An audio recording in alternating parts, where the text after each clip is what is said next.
Tonight on First at 9, this Monday, the 29th of April 2024. Strategic autonomy.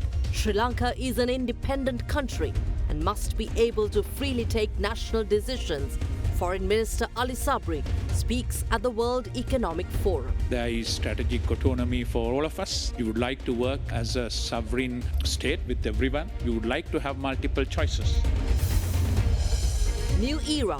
President says Dilma Cinnamon is the new era for Sri Lanka's economy.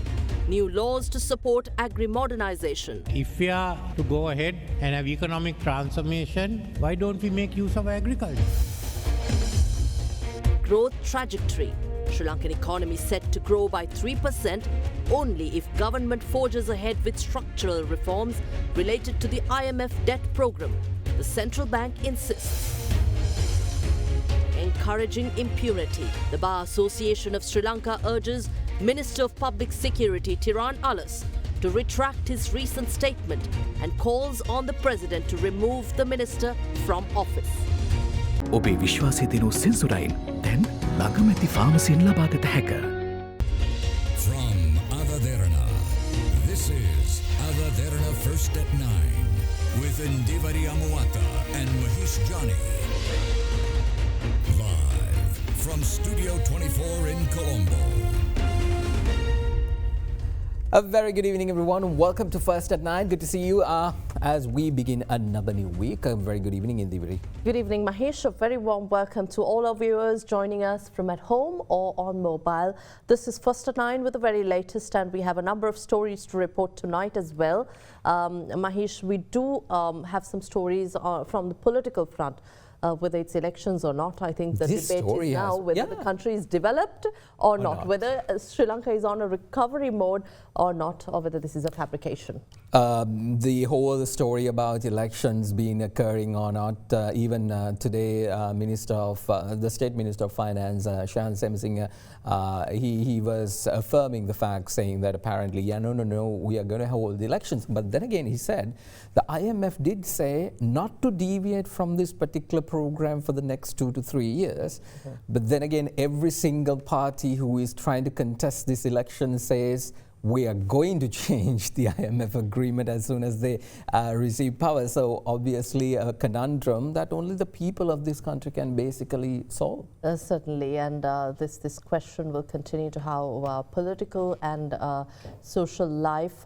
There are comments made by Foreign Minister Ali Sabri in addressing the World Economic Forum, very strong words, but he says the global south is being forced to make national decisions by global powers. Yes, but I think Sri Lanka has, again, our own autonomy to make decisions. But how far do you allow these powers to use their force over Sri Lanka? The Japanese Minister of Foreign Affairs is also due next week. Exactly. So a lot of events occurring. So we have a lot of stories to bring to you tonight. So let's get right to it. Now we are going to start off with a story with regard to our economy. Now the central bank is projecting 3% economic growth and a recovery in private credit to 8.5% in 2024. From a 0.6% contraction in 2023. However, the central bank said in an outlook for the next year that the current trajectory is hinged on Sri Lanka's continuation of the IMF Extended Fund Facility program. Now, it was noted that timely completion of debt restructuring and the government's commitment to forge ahead with the structural reforms agenda remains key. The Monetary Authority, meanwhile, requests government to focus on initiatives to improve overall efficiency across all key economic sectors at this juncture, especially in relation to state-owned enterprises and rechanneling them towards productivity. According to the central bank's economic outlook, the Sri Lankan economy is expected to grow 3% in 2024 as benefits of the eased monetary policy stance and low inflationary environment continue to be gradually channeled into the economy. The faster than expected recovery of the tourism industry is expected to support the growth momentum in the near term. The industry sector is expected to benefit from recent positive developments such as the lifting of import restrictions, declining cost of credit and the price of raw material. The near-term economic economic growth trajectory is expected to be supported by the improved fiscal space that is envisaged with the completion of debt restructuring. However, the central bank said the economy's positive growth trajectory in the near and medium term continues to hinge on Sri Lanka's continuation of the IMF EFF program, timely completion of debt restructuring, and the government's commitment to forge ahead with structural reform agenda. The Monetary Authority said freeing up resources through these reforms, especially in relation to state-owned business enterprises, and rechanneling them into productive sectors can help induce long overdue improvements to productivity and further strengthen the potential of the economy. However, a key fragility in Sri Lanka's economic recovery process is the notable continued outflow of human capital, especially highly skilled professionals, amidst adverse demographic developments with aging.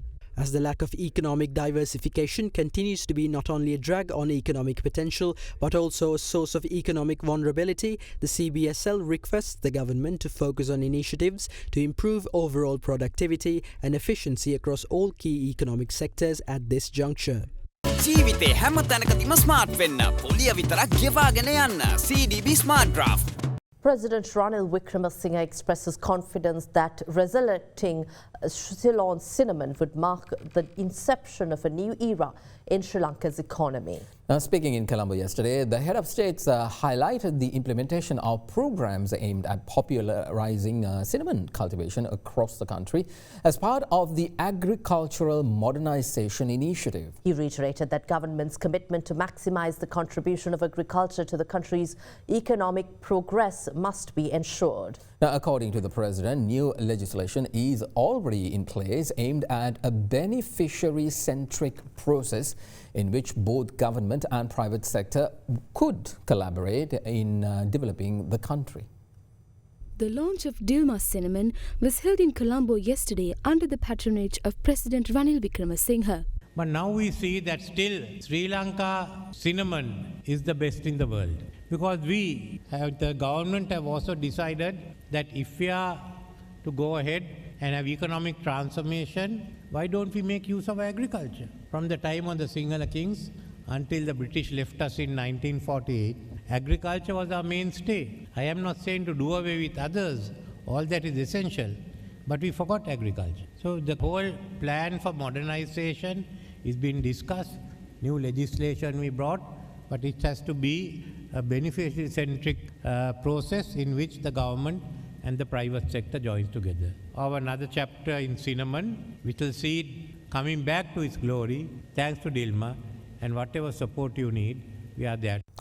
Well, Foreign Affairs Minister Ali Sabri told a forum in Riyadh that countries like Sri Lanka, just as Europe, has strategic autonomy and should not be forced to make national decisions by global powers. Foreign Minister Sabri went on to highlight that countries in the global south are forced to make important national decisions without being given the liberty to make decisions as independent nations. He also reminded the world that global powers are competing to invest in Sri Lanka as the country improves with a stable economy compared to the last 2 years. He said this while joining the inaugural session of the World Economic Forum in Saudi Arabia. A two-day special meeting of the World Economic Forum on global collaboration, growth and energy for development was held in Riyadh, Saudi Arabia yesterday. Sri Lanka's Foreign Affairs Minister Ali Sabri addressed a session on theme North to South, East to West, Rebuilding Trust. In the Maldives and in Sri Lanka. And as Sri Lanka has been you've been through a very tough economic period with a lot of structural changes. I think we need to know if you're getting out of the woods, or I guess there is like a light in the tunnel now on the economy side. Yes, Sri Lanka, compared to what we were 2 years ago, had come out of the woods. Our inflations are really under control, which was 70% running. Now it's about 2.5%. Our rupee had appreciated about 25% during the last 2 years. Tourists are coming back, and there are a lot of competition in Sri Lanka for investment from global powers. I see as an opportunity. It comes, of course, there is strategic autonomy for all of us, like the Europe, Sri Lanka also. We would like to work as a sovereign state with everyone. We would like to have multiple choices. I know sometimes it's very difficult. Probably we are being coerced or at least attempts are made for us to take choices which are not very voluntarily. I think no global South country would appreciate that. Well, Japan's Minister for Foreign Affairs, Yoko Kamikawa, is scheduled to undertake an official visit to Sri Lanka next week. Now, during the visit from May 4th to the 5th, the Japanese Foreign Affairs Minister will pay a courtesy call on President Ranil Wickremesinghe and also meet with Prime Minister Dinesh Gunawardena. The visiting minister, and together with the Japanese delegation, is also scheduled to have official bilateral talks with her Sri Lankan counterpart, Minister Ali Sabri. In politics, leader of the Samagi Jana Balawegaya, opposition leader Sajith Premadasa, highlights the need to introduce entrepreneurship as a subject in school curriculum. Addressing a gathering in Veerakatiya, the opposition leader went on to say that he will initiate a program to support 1 million startup entrepreneurs in Sri Lanka. As citizens, you must overcome slavery mentality, refrain from begging in front of politicians and granting them honorary titles. If we continue like this, 4.1 million students in Sri Lanka will suffer in the future. The education system today is an outdated one. Do you realize what it would have been if we invested what was spent on the Lotus Tower to make smart classrooms in every school? Therefore, think wisely. In a new curriculum, we have decided to introduce entrepreneurship as a new subject. Along with that, we will also initiate a program to create 1 million entrepreneurs in the country.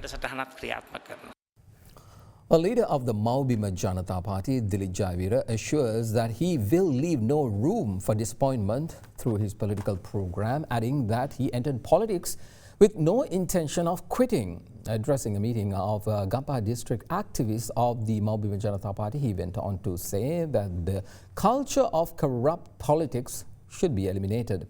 Other party members who addressed the meeting highlighted the MJP's leadership in introducing the concept of an entrepreneurial state. It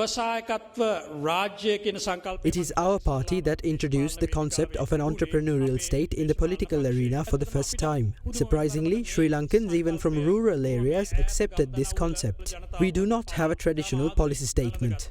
Instead, we present you with a strategic plan. I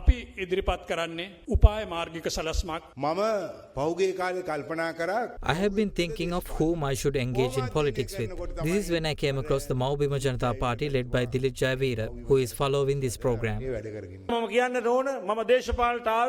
I came into politics with the aim of relentlessly pursuing my vision without abandoning it halfway. I had 53 companies which I resigned from. I do not hold the chairmanship of any one company. I handed over those companies to the youth. I do not intend being a businessman again. There is one thing in Sri Lanka that needs to be corrected, and that is to stop corrupt ransom politics that depend on funding in the guise of political parties. We will not leave room for disappointment through our political program.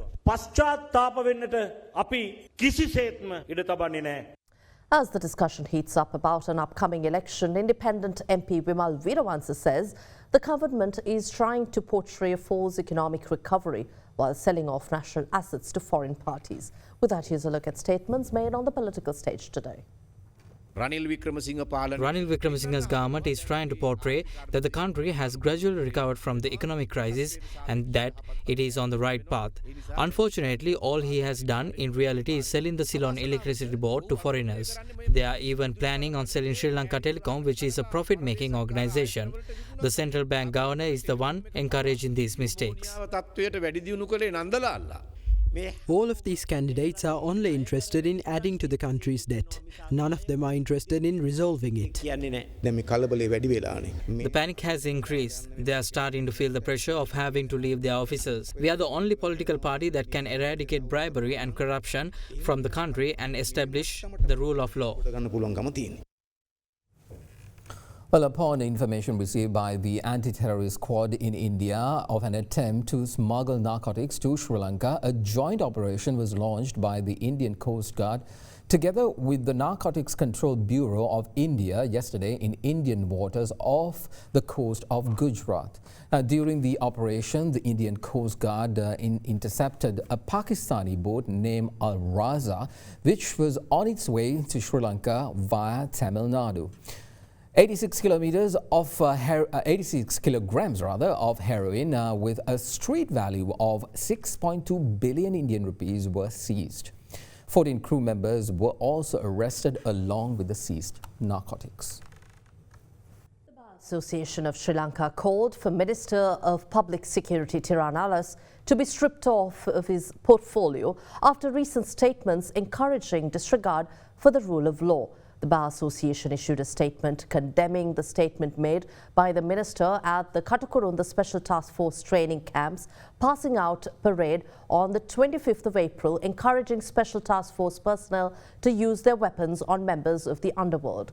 The association expressed concern that such misguided statements by the minister will not only undermine public trust in the law, but also misguide law enforcement personnel.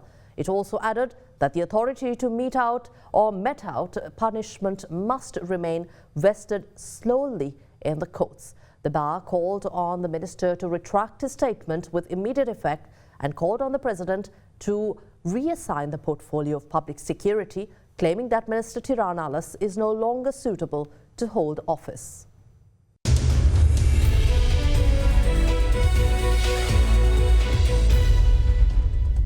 Business news now. The Columbus Stock Exchange commenced the week on a bullish note, extending the winning streak for a fifth consecutive day, driven by growing confidence among retail investors. Now, the benchmark index closed at 12,310, gaining 10 points with positive contribution from conglomerates such as Haley's, Melstruck Corp, coupled with the banking sector counters like Sampath, H&B and Commercial Bank. Now, the notable crossing transaction accounted for nearly 14.7% of the total turnover. Now, the central capital goods sector contributed 29% to the day's market turnover, while the combined contribution of the banks and foods, beverages and tobacco sectors amounted to 36%. Meanwhile, the foreign investors remained net sellers, recording net outflow of 148 million rupees. On Markets in View tonight, we have senior analyst from Capital Alliance, Amrit Fernando, with a few thoughts on markets and economy.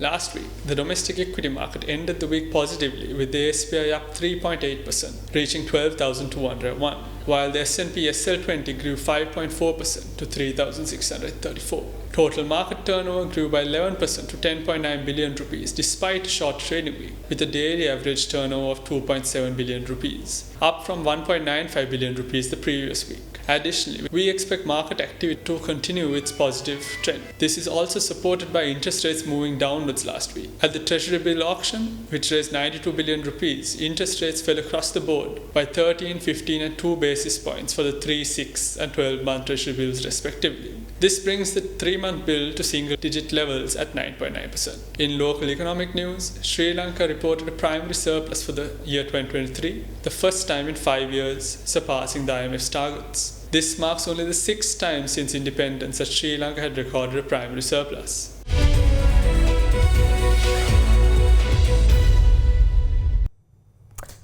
Well, that wraps up tonight's edition of First at Night. Thank you very much for joining us. I'm Mahesh Jani. And I'm Indivariya Muatta. Have a pleasant evening. Good night.